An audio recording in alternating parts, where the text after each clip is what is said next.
সম্মানিত দর্শকবৃন্দ, আসসালামু আলাইকুম রাহমাতুল্লাহ। আপনারা যারা নানা রকমের সবজি চাষবাস করে থাকেন তাদের জন্য আজকের ভিডিওটা অনেক গুরুত্বপূর্ণ। আপনারা সবজি চাষ করতে গিয়ে নানা রকমের সমস্যার সম্মুখীন হয়ে থাকেন, যেমন ধরেন পাতা কুঁকড়ানোর সমস্যা এবং ফল ছিদ্রকারী পোকার সমস্যা অর্থাৎ লেদা পোকার সমস্যা। এই সমস্যাগুলো আপনারা কিন্তু প্রত্যেক চাষিরাই পড়ে থাকেন। এছাড়াও নানা রকমের সমস্যার সম্মুখীন হচ্ছেন, কিন্তু সেই সমস্যার সমাধান খুঁজে পাচ্ছেন না। আজকের এই ভিডিওতে এমন একটা কীটনাশকের নাম বলবো বা আপনাদের সাথে পরিচয় করাই দেবো, যা যে কোনো পোকার জন্য একবার গাছে স্প্রে করলেই যথেষ্ট। প্রথমেই ওষুধের নামটা বলে দিই। ওষুধের নাম হচ্ছে বলিয়াম ফ্লাক্সি। এখন এই ভিডিওতে আলোচনা করব কোন কোন পোকার জন্য এই বলিয়াম ফ্লাক্সি অনেক গুরুত্বপূর্ণ এবং এর কাজ কি এবং এর দাম কত এবং এই ওষুধটা কোন পোকের জন্য কতটুকু নিয়মে ব্যবহার করতে হবে এই সম্পর্কে কিন্তু আলোচনা করব।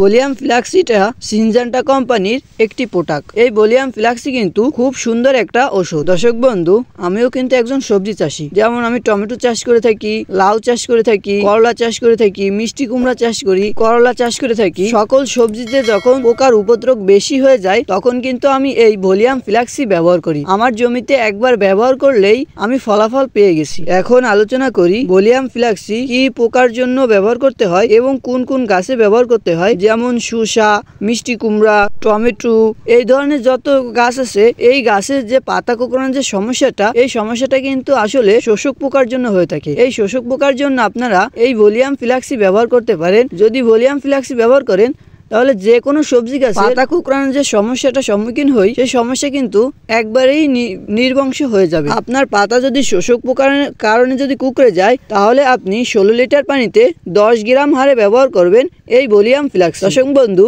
আপনারা যারা বিশেষ করে এই বছর আলু চাষ করছেন তারা কিন্তু এই ওষুধটা ব্যবহার করবেন, কারণ এই বছর কিন্তু পোকার উপদ্রব বেশি, অর্থাৎ শোষক পোকার উপদ্রব বেশি। দর্শক বন্ধু, আলু গাছের পাতা যদি কুঁকড়ে যায় তাহলে কিন্তু অবশ্যই বাজার থেকে এই বলিয়াম ফ্লাক্সি সংগ্রহ করে আপনার জমিতে ব্যবহার করবেন। 16 লিটার পানির জন্য 10 গ্রাম হারে ব্যবহার করবেন। দর্শক বন্ধু, এই ওষুধটা কিন্তু লেদা পোকার দমন করার জন্য কিন্তু ভালো একটা কীটনাশক। যেমন টমেটো ছিদ্রকারী পোকা, সিম ছিদ্রকারী পোকা এবং বেগুন গাছের ডগা ছিদ্রকারী পোকা, এই সমস্যাগুলো কিন্তু লেদা পোকায় করে থাকে। লেদা পোকা দমন করার জন্য কিন্তু এই বলিয়াম ফ্লাক্সি অনেক ভূমিকা পালন করে। দর্শক বন্ধু, আমিও কিন্তু এই লেদা পোকার জন্য এই বলিয়াম ফ্লাক্সি ব্যবহার করছি। আমি ভালো উপকার পাইছি বিদায় আপনাদেরকেও দিতে বলতেছি। যে কোনো সবজি গাছে লেদা পোকা সমস্যার জন্য প্রতি লিটার পানিতে 1 ml হারে ব্যবহার করবেন বলিয়াম ফ্লাক্সি। দর্শকবৃন্দ, শোষক পোকার জন্য এই বলিয়াম ফ্লাক্সি 16 লিটার পানিতে 10 ml হারে ব্যবহার করবেন এবং যে কোনো লেদা পোকার সমস্যার জন্য